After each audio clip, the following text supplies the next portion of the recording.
তুমি এটা কি পরছো? ব্লেজার শার্টের সাথে লুঙ্গি পরছো কেন? চলো টিয়া, চলো যাই। আমার নাম রিয়া। ও হ্যাঁ, তো জানি আমি, তোমার নাম রিয়া। আজকে তোমার কাজিনের জন্মদিন না? কাজিনের জন্মদিন না, কাজিনের বিয়ে। তুমি এটা কি পরে আছো? ও হ্যাঁ, বিয়ে। আমি কেন, কোনো সমস্যা?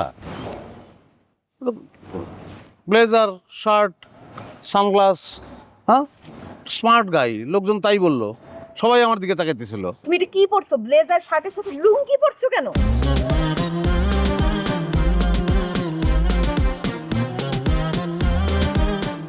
লুঙ্গি কি করে আসলো, মানে আমি তো এটা বুঝতেই পারতেছি না। প্যান্ট থাকার কথা এখানে, লুঙ্গি কিভাবে আসলো? এটা তো একটা সামহাউ একটা ভুল হয়ে গেছে। এখন কি কি করা যায় বলো তো? আচ্ছা, তোমার কি কিচ্ছু মনে থাকে না?